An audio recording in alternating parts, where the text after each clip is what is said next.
Good morning, good afternoon, good evening, wherever you are. Thanks for being here. My name is Ari Dosset. You can call me Rashid. I'm your anthropologist and sociologist. Please hit the like button, share this live stream, subscribe to the channel, become a member channel. Don't forget, you can donate the links below. If you wish a one-on-one consultation, please check the fees and the information below. And you can check my novels on Amazon too, and also Barnes& Nobles. Thank you. Before I continue, how are you all doing today? Let me know.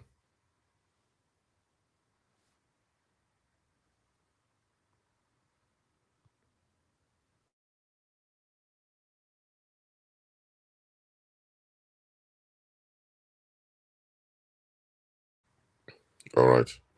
Listen up, y'all. In this live stream, I want you to think with me. By the way, if you're in traffic now driving, pay attention to the road, please. You can listen to the live stream with your ears. If that distracts you from driving, then please close down this live stream on your mobile phone app and watch the replay. Thank you very much. No traffic accidents on the my watch. But anyway, I want you to think with me, for those who are still here. A lot of these mainstream success stories, where there's a success story of some refugee that came to the United States of America or some other Western country with nothing, and now they're multi-millionaire, married, uh, full established, or where there was a single mom who had a lot of children out of wedlock, but still she managed to finish her degree and get her own start her own business, or it could be some billion-dollar family have this story, like the Waltons from Walmart, how decades ago one of their relatives founded this enormous company. Um, First of all, nobody is self-made; they did it all by themselves. Never knows that if everyone goes on this and say, "I did it all by myself, I'm self-made," man, their career will be over immediately. People immediately will turn on them. Why? Because it's not true. It's not even possible for you to be self-made. So okay, so we know these people didn't get there all by themselves. That's clear. But then the question becomes, because this is a very serious question, how come they made it and others didn't? They will say, well, Rashid, it's hard work. You need to work hard. But then I would say, well, hold on a minute. There are far more, the people, the other people work hard too. Some people are even more qualified than them and they worked hard. How come they didn't make it? Well, Rashid, it's a tough world. You need to have the right connections. Oh, wait, you mentioned connections? Okay, what connections? Well, people who can help you along the way. Oh, hold on a minute. So now you're admitting that some people get the help they need and others don't. What made these people get the help they needed to make it and others didn't? Well, it's what building relationships. Okay. Relationships are a community thing. So what you're telling me is that these people had the backing of the community. That's why they made it. Yes, but let me tell you, most of these, not all of them, but well, actually, I still have to count one who actually mentioned this explicitly. I haven't encountered any mainstream success story up until now. And my age is 33 now, about to turn 34 in summer this year. And listen, I've been exposed to television while growing up. I've been exposed to now social media was information in my early teens, so I didn't grow up with social media like Gen Z is. No. Nevertheless, I've been exposed to a lot of propaganda. I've been exposed to a lot of commercials, a lot of advertisements. Um I've been exposed to all of that, and let me tell you, I still need to encounter a success story that mentions the following explicitly: that those people who made it in the world to the top, or to or got success they have, there was a public backing for them. For example, now on the second presidency of Donald Trump, it may be different, but for decades now in the United States, African American women had a leverage when it came to getting jobs or starting own businesses, because there were all these DEY programs, there were the other diversity programs also, and there were all these provisions for them. But if you were an African American man and you want to do the same thing, oh Lord, it'd be harder for you. So there was a public consensus to help the African American women, but not African American men. What is about? Men establish, give direction to communities. Women don't. Women contribute to populate the community. Women also give shape to community, but it's the men that found and direct community, that found, that do the foundation and direction of communities. Men do that. So by having consensus to assist the African American woman with capital, I'm using the term African American because that's what people are familiar with right now. We're not talking about the actual nationality of these people, because then you have to. There's going to be a whole discussion now. But the thing is, in this case, it was a consensus to help out the African American woman obtain a lot of finance. What was the result of that? A lot of African American women began to perceive their fellow African American men as irrelevant because they were often struggling, often end up in prison, or they were blackballed, boycotted, they faced embargoes. So this brought a lot of instability amongst African American families. And that was the plan all along, to sabotage the African American population. That's why, as African American men, you have a hard time getting investment. But if you were an African American woman, it would be much easier for you. That does not mean that African American woman had an easy life. I'm not saying that, absolutely not. And I'm saying that there was no African American man at all in the United States who didn't receive any help to make it. But overall, there was consensus to sabotage what they considered the Black community of the United States. So that's why we ask, why are there so many quote unquote Black women in the United States have own businesses with so much financial leverage? Where are the men? When you ask this question, it gets a bit uncomfortable, because the whole story that these women did all by themselves is not true. It's a feminist fairy tale, but it's not true. They got public backing. All right? Now, if you go, for example, to Saudi Arabia, which is codified as a Muslim kingdom or Islamic kingdom, do you think you, as a Buddhist, can build a Buddhist enterprise there and prosper? Let me know in the live chat.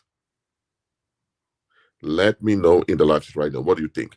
Do you think a Buddhist can start a Buddhist enterprise and expand and flourish in Saudi Arabia, which is a strict Islamic kingdom? What do you think? Let me know in the live chat.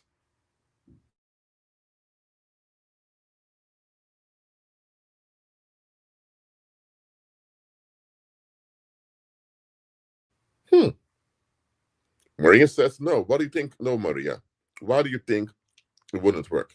A Buddhist starting a Buddhist enterprise and expanding and growing in Saudi Arabia, which is a strict Islamic kingdom. Why do you think it's not going to work? Let me know in the live chat. For the rest of you, if the rest of you agrees with Maria, also mention why you think it will not happen. Let me know in the live chat. I'll wait.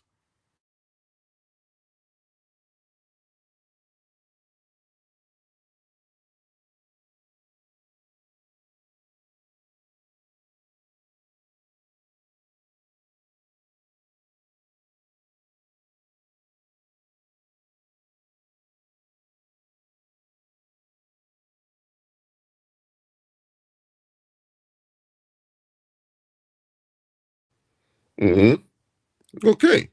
So we're getting somewhere. So it's clear. If Saudi Arabia is an Islamic kingdom, or for example, a Muslim nation, where Islam is the rule and how everything is done in that kingdom, you can't come with a foreign element that goes against the kingdom, expect the kingdom to be open towards you and allow you freely to do whatever you want to do. It's not going to happen. It's clear, right? Now, why they use the example of Saudi Arabia? Because it's a quite clear example. It doesn't matter how hardworking you are. It doesn't matter how qualified you are. It doesn't even matter if there are people liking what you're doing. You need public backing eventually to make it in the world. You know why? Because if you are doing something that a significant amount of people are against, especially if this significant amount of people have financial leverage, I'm telling you, you can still go ahead and do it, but you face a lot of resistance, retaliation, and even if what you attempt to do succeeds, it may be sabotaged or burned to the ground. Imagine you have a lot of xenophobia rising. Let's take for example Britain. This is a fictional example, by the way. Let's say no xenophobia rises in Britain, and it really and people getting more and more racist in their attitude. And now you have this Pakistani guy who has his own car wash, and he's the only one with a car wash nearby. None of the quote unquote brave Britons have any car wash. So the guy has a leverage over there because everyone needs to have their car washed at some point. Now, if Britain is becoming more and more xenophobic, do you think the people there locally who identify as native Britons, do you think they're going to be happy that this foreign individual with a British passport now has the leverage over them? No. At some point, either that car wash is going to be burnt to the ground by vandals or broken into, or either it's going to be threatened by local criminals to leave, or it could be that there's going to be false charges against them, and it's going to overwhelm the courthouse. So eventually the judge decides, okay, this place needs to be shut down because so much public contention. Or if they don't do it by the law, it could be that the police looks the other way just to so they don't have to have a confrontation with the public. I mean, at some point, he'll have to go. Because if he stays, his life and that of his family and all of his customers could be uncertain. In financial districts, they all have this phrase: we don't invest in companies, we invest in people. I want this to get through to you. We don't invest in companies, we invest in people. So that shows you that when it comes to capital, when it comes to financial success in the world, it has nothing to do with what you're bringing. It has to do with who you are. So there's politics behind it. And a lot of people don't want to hear this.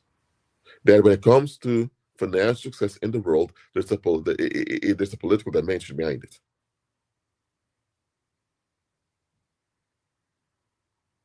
Just think about it. If you are a multimillionaire right now because your web shop became so successful, first of all, where is your website hosted, in which country? That means your website is being visible in many other countries. So the governments of those other countries will also be aware that your websites are quite popular amongst them. And also, ordering from your website, eventually the mail delivery has to deliver it. So you also contribute to jobs or work for the local deliveries. So the fact that your web shop triggered so much in indirect employment, because if someone buys something from your web shop but it can't be delivered, it's useless. So because every time people buy something from your web shop, it automatically created work for local mail deliverers. That's why all these other countries did not take action against your web shop, nor seek to embark on sanctions on it, because because all the people that purchase your goods also have to pay taxes on it. So now they have to also pay for the delivery in their own country, and the deliverers who get paid to do the job have to pay taxes. So there was an advantage to it. But what if you had your own website and you were, let's say, we're breaking down cold cases, and you are not a police officer, you're not some CIA or FBI informant, whatever, but you have the talent to break down cold cases to so much. You're not even selling anything. You're just voluntarily giving out information. But here's the thing: the information you give out, which can be verified with sources, it makes a lot of the police forces in other countries look bad. Because people say, okay, how come this guy was even a police officer, was not even a detective, was even associated with intelligence in agencies? How come he can break down all these cold cases so good? So now you may have embargoes or sanctions put against you. Maybe not openly, because if you're not breaking the law and you get sanctions on you, it's going to make the public think, what the heck is this? So it could be that indirectly, you have these governments from other countries approaching the internet providers or maybe the search engines that are active to ask them, listen, can you please put something in your code to shadow ban this individual? Now, shadow banning is a form of sanction or embargo on you that's indirect.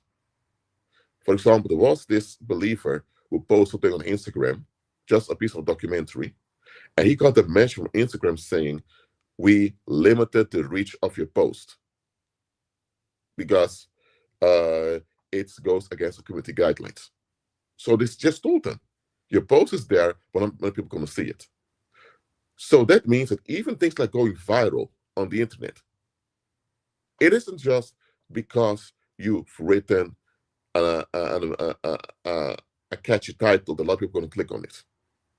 I mean, if some event happens and I make a YouTube video about it, guess what? I'm not the only one making a video about it. Maybe there are 200-300 people at the same time uploading videos about the same event. How come some other people go viral and I don't? That shows you that even going viral and you reach your social media, there's politics behind it. Now, an open embargo or an open sanction is when you have a lawsuit on you and the police is asking either YouTube or X or Facebook or whatever, or Meta or whatever, to either shut down your account or to restrict your account. But do you know that this can be done without a lawsuit even? There are ways, there are loopholes in the terms of service, the loopholes in the law they can use to limit your reach to the public. And it happens. So if there's something going on in a country and you've been reporting on it for a while, and now some newbie comes out and reports about it, and they don't even qualify to speak on the topic, but they go viral, now you know that you were under the embargo or sanctions. Embargo means a shutdown so that you don't get any income, or a sanction is a specific block to hinder you. So I'm just being real with you over here. There are many people out there who are even more talented and more qualified than a lot of the public figures you see walking around now, having millions or something like billions of US dollars. Now, they don't have all the cash in their pocket, just that their name is worth so much. Let me tell you, there are more qualified, more kind, more quality people walking right now out there, and they are going to financial difficulties. They're stressed out, all of that. And they think, and there some of them become depressed, thinking, I worked hard, I also break the rules, I was kind, I was polite, I was formal. But also, listen, society will only put up with your elevation if they can cancel, if they can cancel you anytime. Okay, let me say it like this. Society overall will not be happy with you having a leverage they cannot cancel. So these public figures out there with their success stories, maybe a few of them here and there actually broke through all the restrictions and now they're viral, they're out there. But I'm telling you, majority of public figures, they were selected and put there. So when you look at a lot of these public figures, at some point you'll see some connection to some cult behind the scenes. They have been put there because others like them faced retaliation by their own relatives and people around them, sometimes full embargoes uh, on their way to becoming successful. But here's the thing, when we often see a public figure out there in our face with the endorsement of society as successful entrepreneur or as a self-made millionaire, so-called, if there's no such thing as self-made, or as someone who overcame a lot of difficulty, we often pay attention that they all share the same story. You need to work hard. You can't keep blaming other people. You have because blaming other people is not going to help you. You need to take you need to take responsibility. You need to work hard. You need to be dedicated. You need to be focused. They all have the same fairy tale they're telling you. Yes, it's a fairy tale. They don't tell you, okay, you became a multimillionaire with this business. Okay, but how did you start? Well, I was broke. Okay, you were broke, but you weren't broke all the time. How did you start? Eventually, find out there was someone with cash that invested in them. And this individual with cash had an agenda. And guess what? It's no surprise that once an individual became successful, they began to embody the same agenda, or at least they never spoke out against it. Maybe it's a lot of corruption going on. Let's say you take, for example, let's say the Mormon Church or Jehovah's Witnesses or whatever. Let's say if one of these religions that has a lot of scandals with it. And then you have this famous entrepreneur with $1 million businesses, but he never ever talks about the scandals from that religious group, even though he has his mouth open about all religious groups. Even though he has you can have this, whether it's a politician or it could be a businessman or a diplomat or even a pastor, you can have someone with a big mouth criticizing other stuff, but they'll never criticize a specific agenda directly. Now you know that that's likely where the backing is coming from. I said likely, but most likely it is. For example, if someone is murmuring, complaining all the time about religion, they claim that the world will be better off without religion, but they never criticize, let's say, the Jehovah's Witnesses, or they never criticize the Mormons, or they never criticize a specific movement, then you know that they know that either that movement is so powerful, the movement can shut them down. So that means they're not that powerful at all. That means that the only reason they're able to go so far was because the movement didn't see them as a threat. So, or it can also mean that they directly are funded by that movement. When it comes to public figures, pay attention to what they're not saying.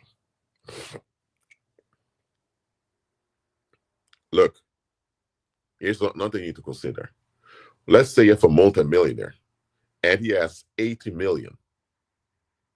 That 80 million is not for him to just do whatever he wants with it.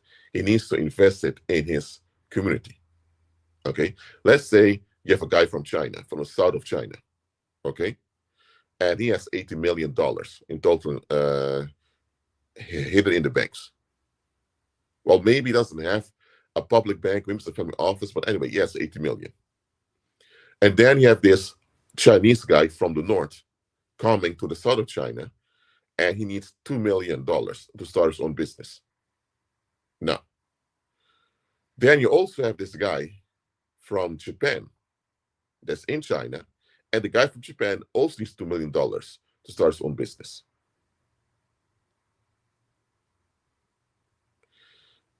And then you have this other guy.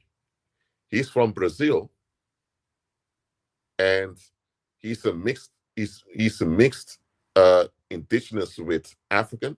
So he's what they call a black Brazilian, even though that's just this call of law term. But anyway, you have this dark-skinned Brazilian now who's also in the south of China, and he needs 3 million for his own business. So you have a guy from China itself, from the north of China, from a northern province, going to the south, and he needs $2 million. You have someone from Japan going, a foreigner going to China, to also needs 2 million. You have this dark-skinned Brazilian, also in China, needing he needs 3 million. I have a question for you all. Who is this Chinese investor most likely to give the cash to? What do you think? Let me know in that live chat. Let me know.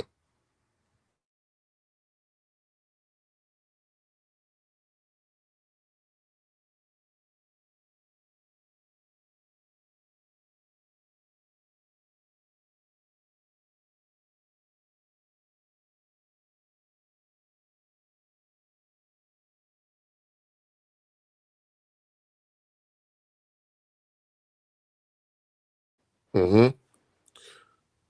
Christopher said the Chinese person. Okay, because again, you have a Chinese investor. He has $80 million available to invest. But the thing is, because he's a stakeholder of the local economy, people, both his family members as well as people around there in China, expect him to look out for the community, which is rightfully so.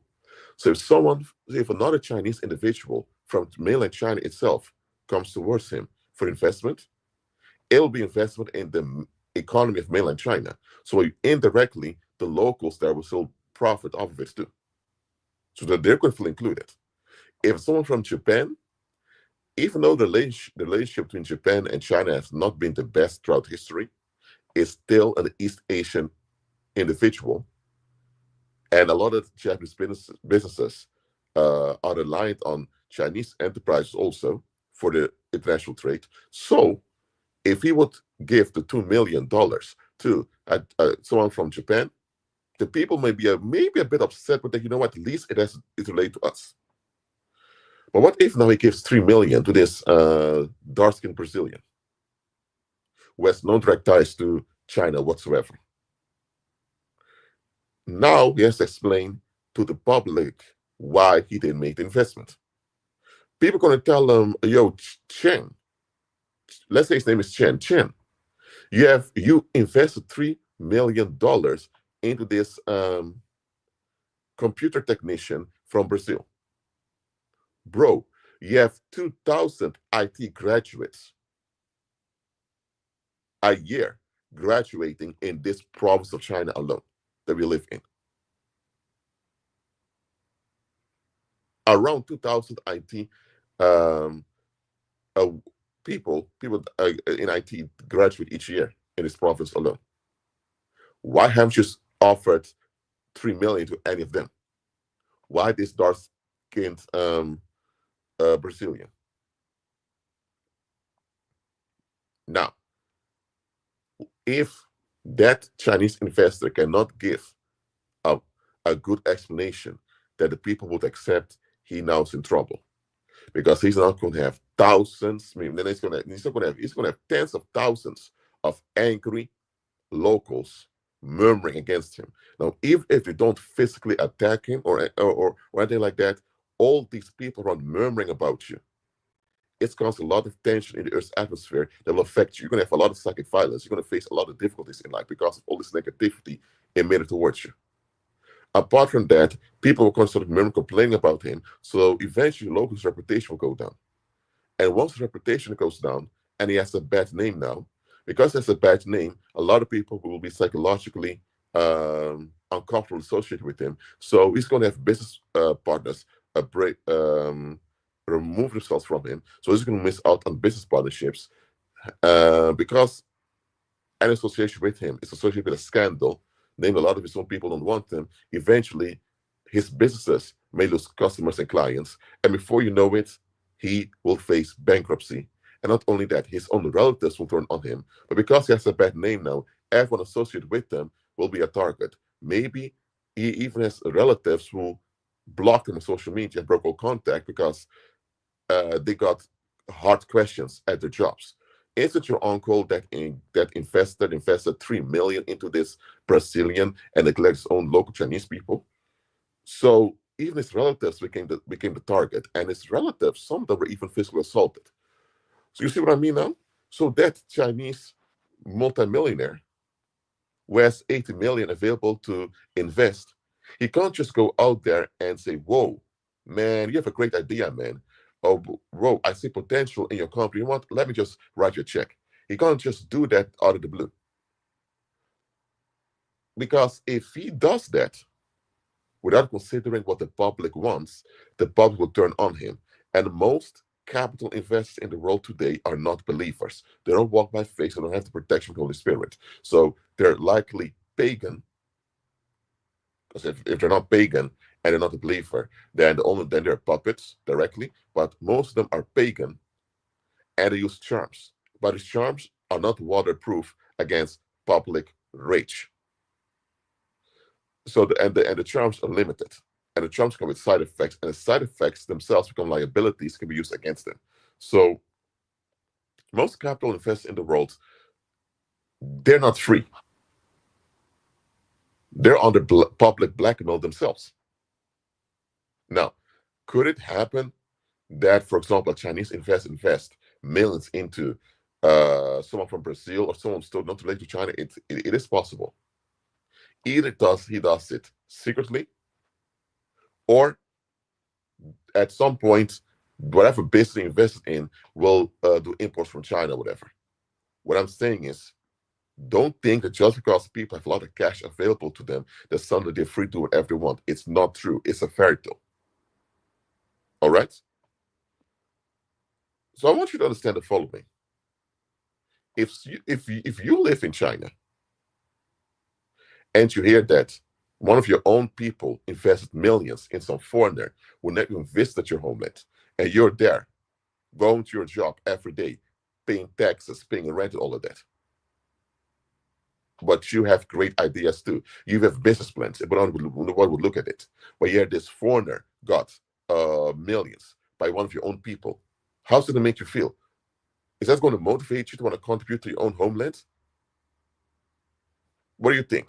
Do you think you would be motivated to contribute to your homeland if a stranger who has not to which homeland got the cash earlier than you did, who was making all the effort? Would that motivate you? Let me know in the live chat.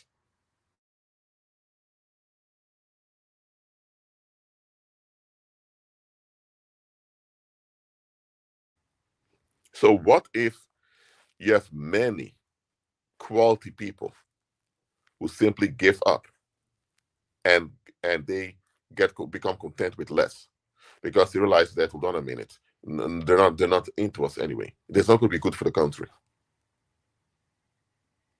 So the whole idea that the more cash you have, the more you can just do whatever you want, and nobody's anything tell you, is nonsense. People expect far more from you when you have more cash. If you only have a 9 to 5 job and you only earn enough to survive, nobody expect much from you. You don't have many. You don't have any impact directly.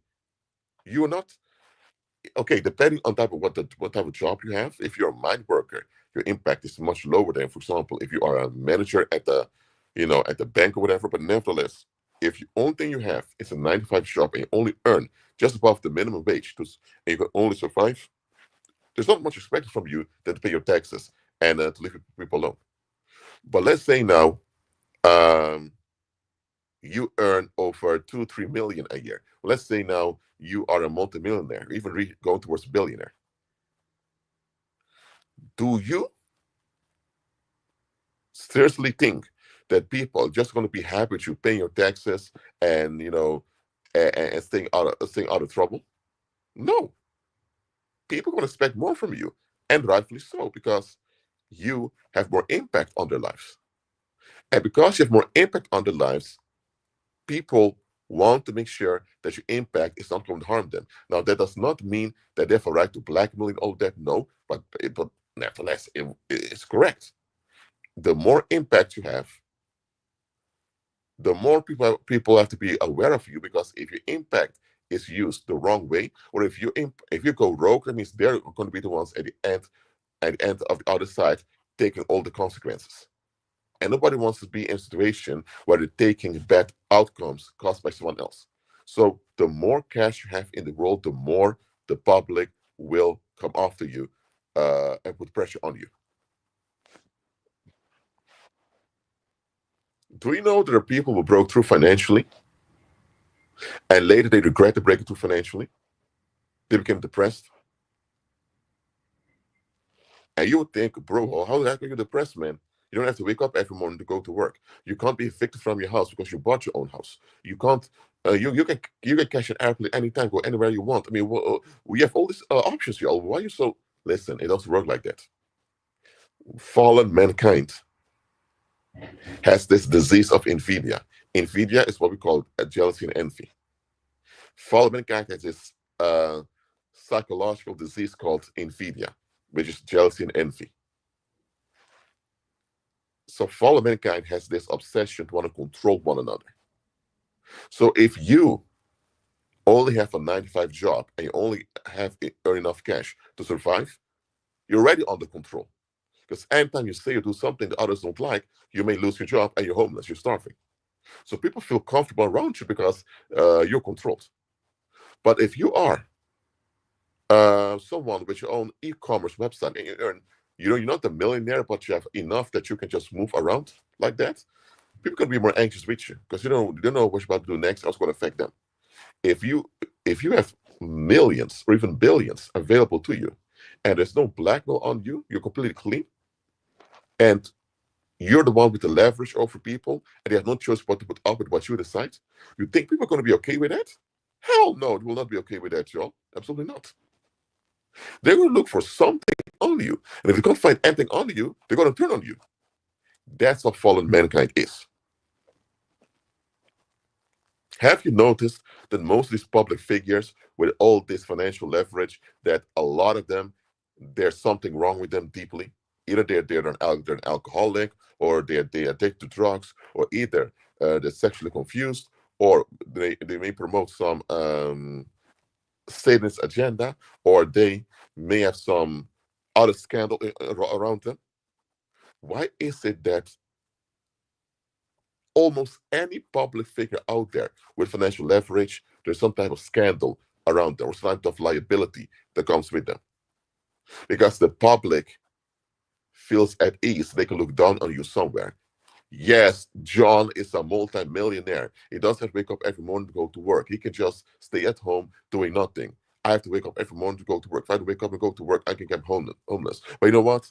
At least at least I'm not alcoholic. At least I'm not embarrassing myself. At least I don't have people talking bad about me. So people, instead of addressing their own situation and facing their own situation, they rather look down on someone else who's worse off than them to feel better about themselves. Someone can be stressed out all the time because they're exploited at work. But when they see homeless people back on the streets, they feel relief. So seeing the homeless individual on the street, by the way, can you hear me? So someone can be exploited by the job, working over hours or getting paid, all of that. But because every time he walks home from work, he sees homeless people back in the streets, these homeless people are like, seeing them in that bad condition makes him feel good because they're worse off than him, and he feels like he's better off. He feels like a winner compared to them. So it has become a psychological drug. It has become a psychological addiction for the man to see homeless people worse off than him. So anytime he gives a little bit of cash to these homeless people, the charity is not from a good place. He wants them to stay that way so that he doesn't have to face his own situation. And by him having a leverage over these homeless people, he feels like he's a winner. He doesn't. That makes him able to quote unquote bear his bad situation. Eventually, bad situation will take a toll on his mental, physical health, but he's putting up with being exploited just because he can look down on someone else. And that's how it often goes in the world. So if you have a public figure with a lot of financial leverage, but they have a liability with them, when people can clearly see the liability, they're going to be comfortable. They're going to say, don't worry about this guy, man. The guy's addicted. The guy's a drug addict anyway. Before you know, he's arrested. He can lose everything. Don't worry about this guy, man. This guy, man, he has a criminal record. At any time, he can be arrested. So don't worry. Don't worry about this guy, man. This guy's very mean and very dirty towards people. Man, he's quite lonely and paranoid. So, okay, I'm just telling you, when a public figure has no liabilities is going to freak people out, I'm telling you. Why? Because if this public figure gains more impact over their lives and they want to resist the impact, now they need to explain why. If someone is of quality and they have an impact over you, you should want to collaborate and work with them, having a leverage over you, because the leverage over you will benefit you. If you don't actually agree with what they're doing, the fact they're quality people means you're in good hands. Why would you want to resist someone who has a good why would you want to resist someone having an impact over you if they're a quality individual?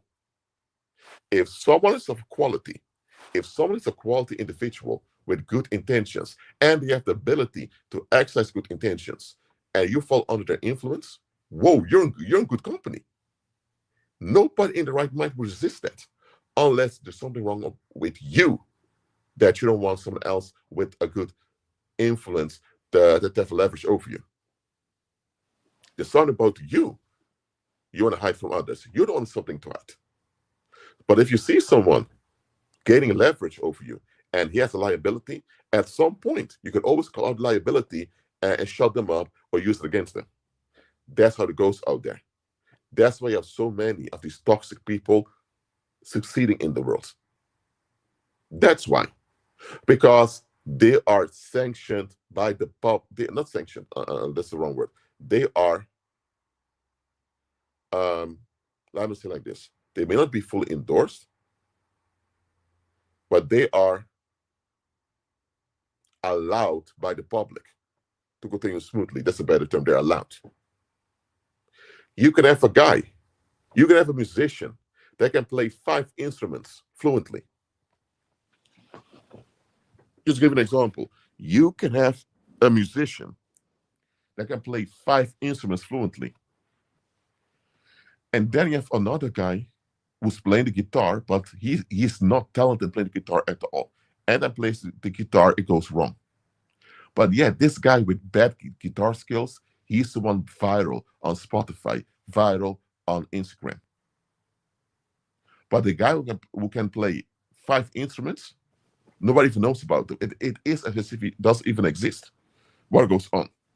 The guy that can play 5 instruments, this guy, he's disciplined, he is dedicated, and apart from that, he knows that you can't have resistance against you and have good outcomes in life. You either need power to come resistance, but that's going to be a fight, or you need people on your side. So this guy is always peaceful towards other people. So you may think, why is this peaceful guy talented, can play 5 instruments? Why is he's not going viral? Why is he not getting any recognition? Because once people admit his value, they need to act according to it.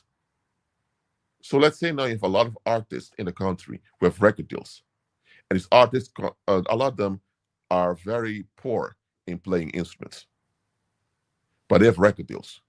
And this guy, so now, if they give all these people with lack of talent record deals, and now they come to a guy who can play 5 instruments, this guy should get a far better deal than all these other people. That would be justice. But what if people are not willing to do that? But the thing is, the guy can play 5 instruments. Okay, that's just a leverage he has. What if this guy goes viral in public, but this guy has no liability on him? Anytime people play his music and people say turn that thing off, everyone who does is going to look bad.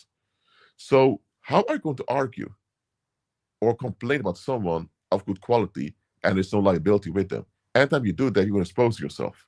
So with this guy that can play 5 instruments, for him to go viral like that and get financial leverage, it's going to make a lot of people uncomfortable because they have nothing they can use against him.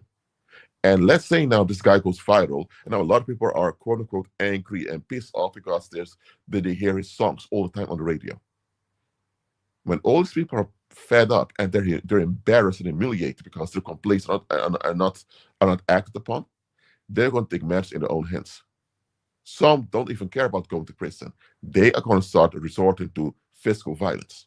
But because the musician's not around to as a target for them to jump on and beat them up, they'll take out the people around them.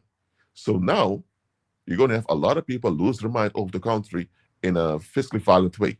And who has to deal with all the damage? The victims of the violence, the relatives of the victims, society in general, the local communities, the police, the politicians. So in this case, the public, the guy that can play 5 instruments went viral. He broke through financially. But here's the thing: the resistance backfired, and who is now paying the cost of the backfire? The public does. And do you think the public is happy having to suffer all these losses because violent people couldn't shut down this musician that's so famous now? Now, overall, people don't associate uh, the increase in domestic and public violence with the success of this musician. But do you think that when this connection is mentioned, that people still are going to feel the same way about this musician? What do you think? If people notice a connection between the breakthrough of this musician who can play 5 instruments and an increase in domestic violence in the country, people would notice a link. Do you think they're still going to be happy with this musician that can play 5 instruments? What do you think? Let me know in the live chat. Let me know. What do you think?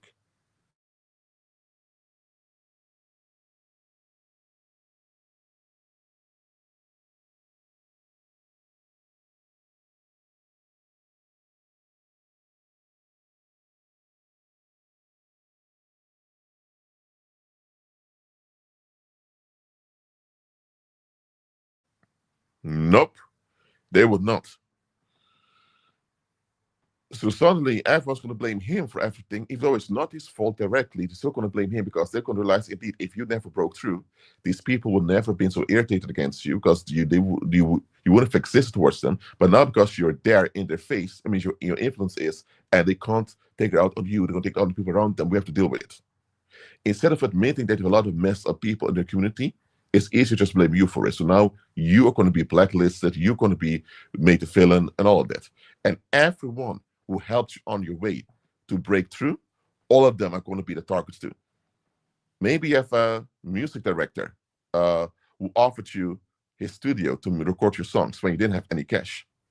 And now this music director now has death threats coming to his house. His children, his family is under a threat. Why? Because people are pissed off with you having so much influence over them that in their mind they never asked for. But because they can't come to you directly and take it out on you, they're going to do it on. They're going to look at everyone who helped you out because they're going to say, if you never helped this guy out, we wouldn't be in this situation. Because you know how narcissistic human beings can be. No one that admits they're wrong. So now they can't take it out on you, but I'm taking out on the music producer that helps you. I mean, he gets that threats all the time. Okay, I have a question over here. How do you think this mentality plays on sexuality? Okay, I'm not sure if I understand your question, so correct me if I'm wrong. But you're asking me, okay, this thing about investment and about influence, how does it affect in sexual relationships? You mean, okay, I want to answer your question. If I got your question correct, let me know in the live chat, okay? If not, give some clarification while I'm answering. So let's say Christopher over here. Um, he's from a neighborhood. There's just a fictional example, by the way. Let's say Christopher is from a neighborhood. The neighborhood has a bad reputation as a ghetto. Now, even though the people are not starving there, there's still a lot of backwardness over there, including in public provisions. Roads have holes in them. A lot of the houses are abandoned. There's a lot of drug dealing over there. So it's considered a ghetto. Christopher's from this ghetto. He was born there, he was raised there. And one day, Christopher graduates from Harvard. And he was able to do a master's degree in Oxford, one of the top universities of Britain. Now, Christopher now has his own TV show in, let's say, Germany, because he learned German too. Now, let's say now this successful radio host, Christopher, who came from the hood somewhere in the United States, he has a breakthrough in Germany, and he comes back to the United States. Do you think he can get a partner from the same neighborhood he grew up in and be safe? Him and his partner. What do you think? Let me know in the live chat. Let me know what you think.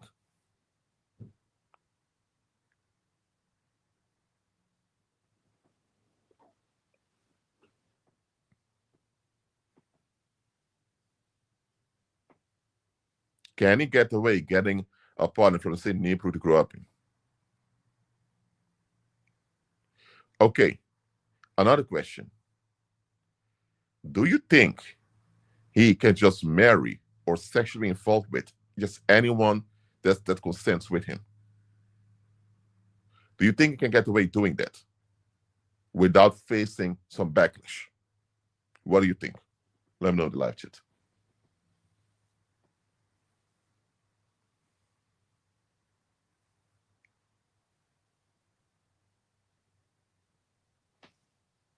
Okay, so he's from the hood, okay? He's from a ghetto. He managed, um, because there was this scholarship that was offered, and because in high school he did a good job, he was able to get a scholarship and he ended up in Harvard. And it was this professor that wrote a recommendation letter for him. But this professor, he retired a long time ago, and he now graduated Harvard, he graduated Cambridge, he became big in Germany, all of that. He's from the hood. Let's say now he marries a woman from Japan. He got infatuated with Japanese culture and found a Japanese wife. Do you think his own people in the United States, especially the people from the hood he grew up in, are going to be happy with it? You think they're going to be happy with that, hearing he found a Japanese wife? And another thing, how do you think it's going to make him look? That he got his chances and opportunities in the United States of America. That opened doors for him to go to Britain. And he ended up in Germany being successful. And now he chooses a woman from a community that had nothing to do with his breakthroughs. Is he going to get away with that? No. Even the Japanese people going to think, but hold on a minute, dude. Bro, how come you didn't marry someone from your own country, from the own area you're from?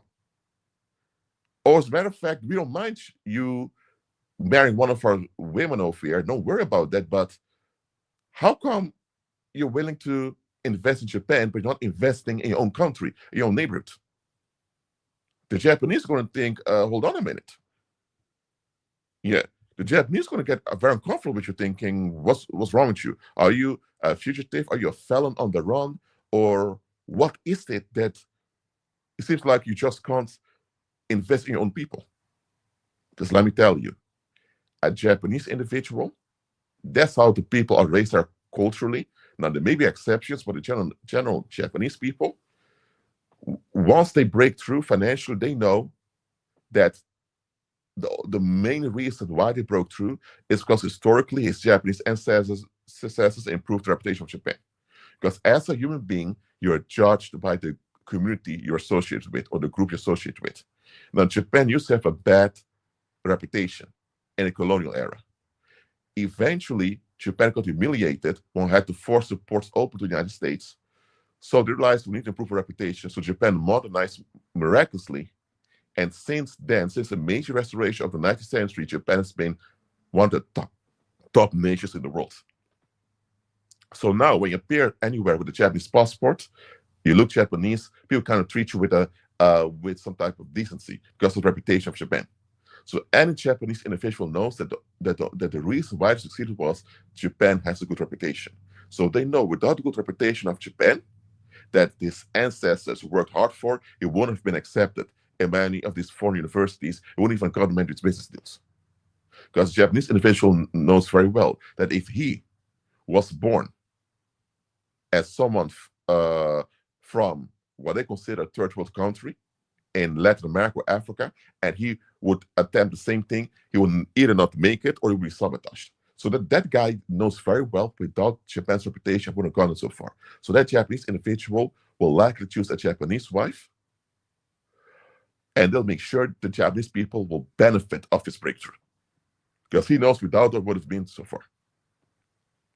When it comes to sexuality, I'm glad you asked this question, Christopher. It goes like this. People don't mind if you're sexually wasted as long as you don't have any influence. A mind worker who has no relevancy in society whatsoever, if he is cheating on his wife, who is a bit loose sexually, whoring around, whatever, people are not going to be okay with it. They may not even condone it, but they're going to tolerate it in daily life. They don't care. But if someone has relevancy, people want to get something out of that relevancy. That's how it goes. So, if, let's say, for example, let's say now that you have a man. He is a politician, and he decides to marry a foreigner. This will put him at odds with many people already, because people are nationalistic. That's one thing.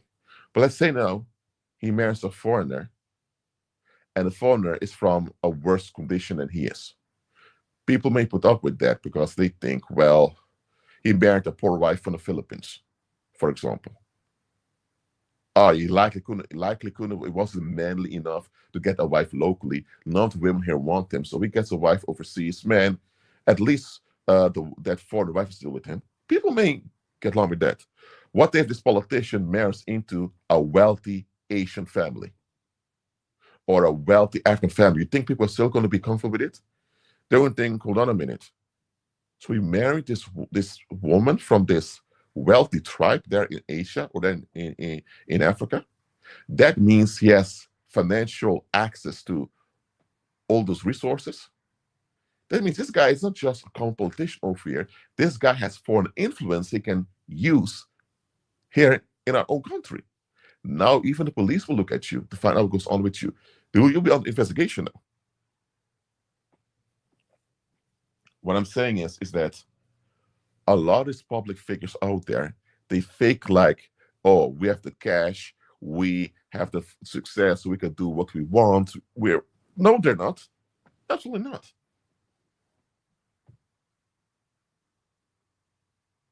I'm telling you, financial prosperity is a relevant thing.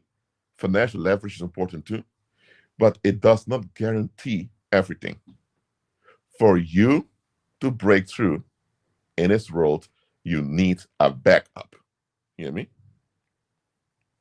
And these public figures out there with all the liabilities, they made it because there was a backup from society for them. It could be that some famous rapper endorsed someone, or it could be that someone's product was mentioned by some celebrity or some high-ranking politician, whatever. And because of that, people in the public thought, oh, you know what? If this woman or if this man is connected or linked with this high-ranking individual, if I have an issue with individual, I also have an issue with individuals high-ranking. And if I have an issue with someone that's high-ranking, the individual high rank may use the leverage against me. I don't want that to happen. You know what? I'm okay with this individual. I'm telling you, you could be doing the same thing you did last year. And it could be that people still don't agree with what you're doing, or they still think that what you're doing is stupid. But because you got an endorsement letter from someone with high rank in society, that alone means that despite them not liking you, despite them thinking what you're doing is horrible or what you're doing is stupid, they're going to keep their mouth shut and even behave towards you because they don't want to be at odds with those with high rank in society.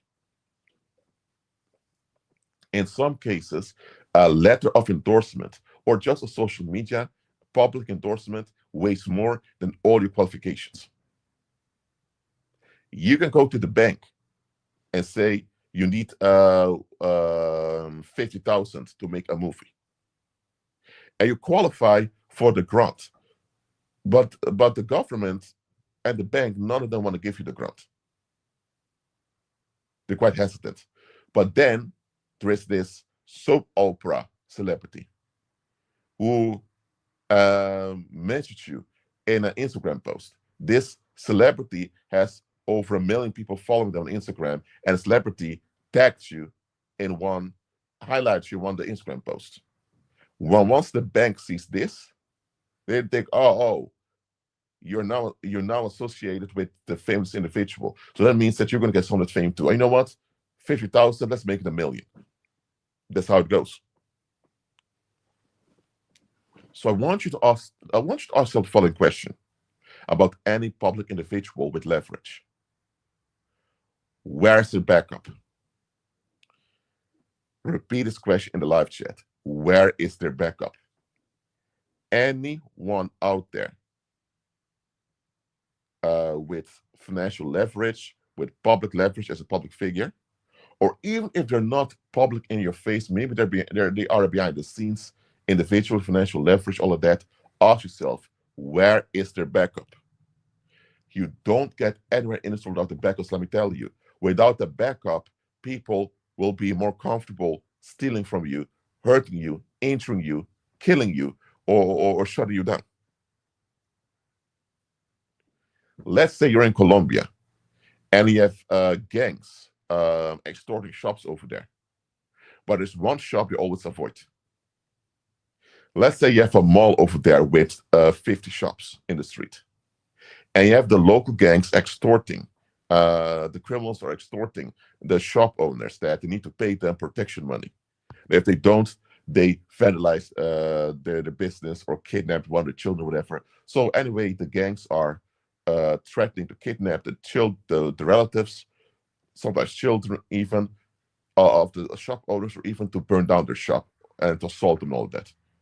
So the shop owners, sometimes half of their revenue they hand over to the criminals.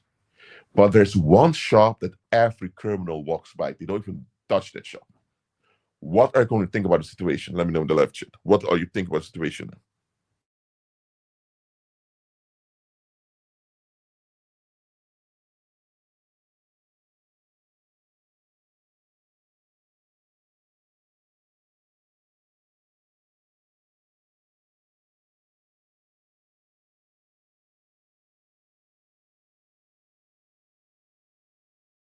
So there is this mall, and it's through your 50 shops.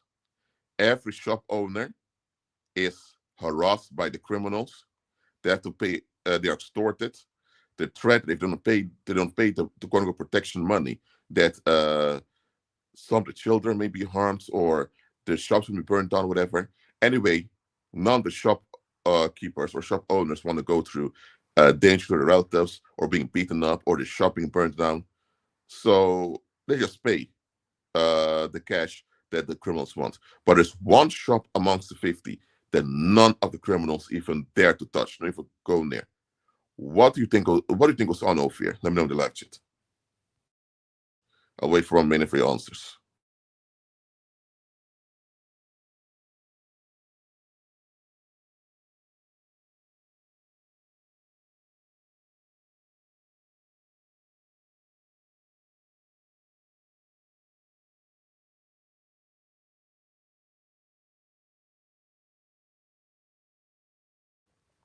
Yes. Mourinho said if backup relevance is true, it's owned by belief, walk by faith. Both can be true. It's either a belief or walking by faith, and because of that, they experience backlash anytime they're near the shop. They may even see holy angelic beings armed over there staring at them. I don't know what goes on, but they know. Some of them even come close to the shop with bad intentions and they feel physically smacked to the ground while there's nobody physically there. I'm telling you, they've experienced things, so they thought, you know what, leave this shop alone. Either that's the case, or that shop owner is a relative or an in law of some politician or general, someone with high rank. And the high rank is so high that these criminals know if we mess with this individual and this comes out, all of us and the relatives are doomed. So we're not going to do it. So this shop owner whose shop is always left alone by the criminals, either he's part of what they're doing, and that's why there's a friendly with him, Well, if that's the case, he's setting himself up because everyone's going to know this. How come you never rust? Or it could be he just has leverage through connection, through links with powerful people in society. Or the best thing would be is a believer walking by faith. But anyway, there's a backup over there. If he's not in on what they're doing, he has a backup. And because of the backup, people behave towards them. Without a backup, you don't get anywhere in this world. You hear me? The backup you have facilitates you moving further. If you have small backup, you cannot go that far. There's a limit how far you can go. If you go beyond that limit, you don't have a backup anymore, and you're vulnerable. If your backup is big, you go quite far. You even push you go quite far because you have a backup. So again, every public figure out there with relevance, or any individual behind the scenes with relevance, like a bank or whatever, where's the backup? Or better said, who is backing them up? Once you know what their backup is and who is backing them up, then you know what you're dealing with. Some people are backed up by organized crime. They're backed up by the underworld. And that's why they're left alone. Others are backed up by their religious cult. Someone may be a Mormon or a Jehovah's Witness, or they may be part of Santeria or whatever. Maybe not Santeria, but anyway, they're part of some organized religion. And this organized religion has a lot of financial leverage. And because of that, this individual got these jobs so easily. Maybe you have someone who became a CEO of a company. And you ask yourself, how come this guy became a CEO like that? What you don't see is that the organized religious individuals part of has a lot of stake into the trade of that company. Let's say the company trades in shoes. And you have this cult over here who's a big investor financially in the shoe market. Guess what? They need this religion to favor them as a company. Even though they're not part of that church or that religious movement, they still need to appease them, because if people from that religion turn on them, they would go bankrupt as a shoe business. So because of that, this individual who's a member of that religion, they made him a CEO just to be on good terms with politics. So this individual is backed up by their cult. Now, believers are backed up by the Heavenly Father, which includes fellow believers on earth needs to have their back. What goes on right now is that a lot of believers operate in unbelief. They're not walking in the resurrection power of Christ, and so they can't have each other's back because they don't even have the leverage to do so. I pray and decree that this live stream and the other live streams and videos I've uploaded in the past 12 years bring positive change into this.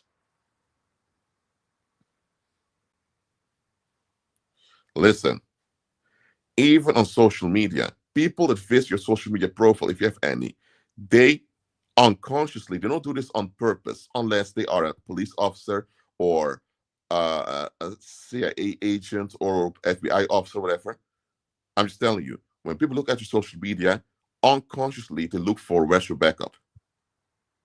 If you're on social media and most of the time when you take pictures, you're all by yourself, people are going to notice that you're kind of isolated and neglected. And people with bad intentions will see this and make an attempt on you. Other people who may not have bad intentions may see this and get scared of it. That, you know what? I have to keep you at a distance because how come you're so isolated? How come you're never around other people? Are you antisocial? Are you borderline, or is it that you are a target? You're on the run. Listen, when people see your social media, they don't see any public endorsement with you. It's going to shape how they think about you. People may not tell you this in the open, but it's in the back of their mind. Subconsciously, they're thinking about it. Where's your backup? And once you actually put pressure on these people, they finally will tell you, yo, bro, no problem with you, what you're doing on social media, man, but how come it's only you? Where are the people like you? What's going on? I'm just telling you, people in the world unconsciously always look at what's your backup. Some people, not all people, some people do this, not all, but some people ask what you do for a living just to estimate if you have a backup or not. If you say that you are a banker or a CEO, or you say that you're a manager at a fast food restaurant, whatever, that means that you have a influential position in society. That means somewhere someone trusted you with that position, and that means that overall society is okay with you having leverage. So if society is okay with you having leverage, that means that society um, is actually involved in what you're doing. And they also realize, okay, but if society is involved in what you're doing and I do you dirty, society feel like I did all them dirty. So you know what, I'm gonna leave you alone.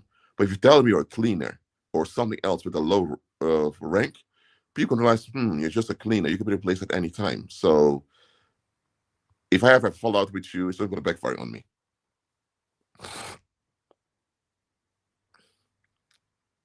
Some people want to know your income, or they may not ask for your income directly because that's going to be quite rude. They could like, what the hell you want to know how much cash I earn? So they may not ask for your income directly. They may not do that, but they may ask what you do for a living. If you have your own business, they want to know who's sponsoring and supports you. They want to know how much backup you have, and the amount of backup will be their criteria for deciding how much regard they will give to you. People regard you in the world based on the backup you have. If your backup is small, people will not regard you as much as when your backup is enormous. I know this sounds ridiculous. I know it's unfair. It is unfair. The thing is, the world is not a fair place. It isn't.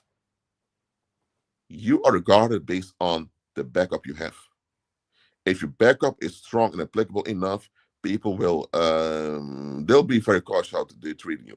If they don't like you, if they can't stand you, or they don't have nothing to do with you, they'll make sure they either stay away from you, and when they see you, that they behave very polite, very well, because they know they'll take their bitterness to the grave with them, because they know if they utter out verbally or act out their dislike or hatred towards you openly, and you have uh, a big backing, that backing itself will backfire on them. Even if the people that back you don't take action against them, the fact that went against someone with a back like that was better to make them look stupid and insane. So they're going to lose credibility, they're going to decline. So because none of them want to face the backlash of your backing turning on them, that's why they have so much regard for you. But if you didn't have any backing at all, which is a very dangerous situation to be in, people will be more at ease, showing you how to truly feel and think about you. There are people out there today, it's not that they don't have any enemies, it's because a lot of people can't afford to be their enemy. Now, they still have people who are against them, but the people against them can't afford to act on it. They hope someone will at some point, but they can't afford to act out against them. As a matter of fact, let me tell you, some people out here, they're surrounded by enemies. But because they have big backing, if these enemies realize we need to work with this individual, whether we like it or not. Because if this individual goes down, it's going to look bad on us, we're going to go down too. Listen, just because people are smiling with you doesn't mean they're okay with you. Just because people are collaborating with you doesn't mean they actually are happy with you or that they like you, whatever. Sometimes people just collaborate with you because, hey, they have no choice. If they decline collaborating with you, it's going to look bad on them and they will not be able to recover from that. Listen, y'all. It's time for believers to grow up. Without a backing, you don't get anywhere in this world. Now, believers are in the world, not of the world. That means our backing must be from the Heavenly Father, and fellow believers must participate in it. Never act anywhere without a backup. A Swedish police officer can arrest and detain people in Sweden, or in other Swedish territory because he's a Swedish police officer. And within Sweden, he has the backup from the public. The public says you're a police officer or you're official. If that police officer goes to Norway, he cannot do that. It could be he has Norwegian relatives because he's part Norwegian. But the thing is, he has a Swedish passport. So he's considered a Swedish national. And he's now in another country, Norway, arresting someone. He would be arrested by the Norwegian police. And even the population will turn him and say, well, hold on a minute. This is Norway, this is not Sweden. Even people back in Sweden would think, whatever you're doing, arrest people in another country. Why? Because he went outside of his police jurisdiction. That's why. As a matter of fact, even within Sweden, police stations have jurisdiction. So if he's a police officer from the north of Sweden somewhere, and he goes all the way to south Sweden to arrest someone, people say, well, bro, why don't you call your colleagues who are in the jurisdiction and do it for you? The police officers in the south of Sweden will think, hold on a minute, why don't you just call us to do it? I mean, this is our jurisdiction. You're needed up there. So in this case, that Swedish police officer, he has a backing, but the backing is conditional. And this is what I want you to learn too. Whatever and whoever backs you determine how far you can go. It's their opinion and their conditions you need to consider. You could be doing something that a lot of people can't stand, but because the people that back you are okay with you, that's why, and the people that back you have leverage, that's why people leave you alone.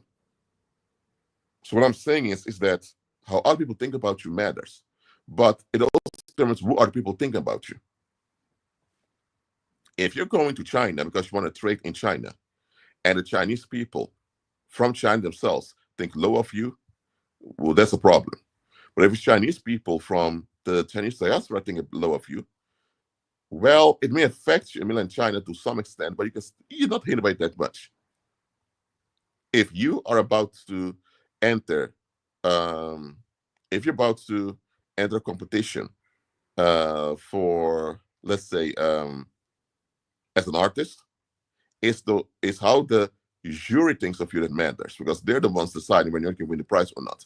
If the public thinks your art is ugly, but the jury members think it's amazing, the jury members are the ones deciding who's going to win, right? So what they think is more relevant than what other people think in this situation. What I'm saying is, if you really want autonomy as a believer, we need backup. So we need to back each other up, and we need to operate under the guidance of the Father, which is the backup all of us have. So my question is, what is your backup? Now, can you have backup from people in the world? Yes, you can as a believer have backup people in the world. Just know that backup is, so it's conditional by default because it's a human backup, but also know there may be some side effects come with it. Now, you can have a backup in the world. Let's say you're a car mechanic and a believer, and you have a guild of, let's say you have a guild of car mechanics and they have your back. But a lot of these people are not even believers. You can have that backup. There's nothing wrong with that. But just know, don't rely on the backup. Use that backup as a car mechanic, but don't rely on it. All right? Good. Are there any questions about this topic? Please let me know in the live chat.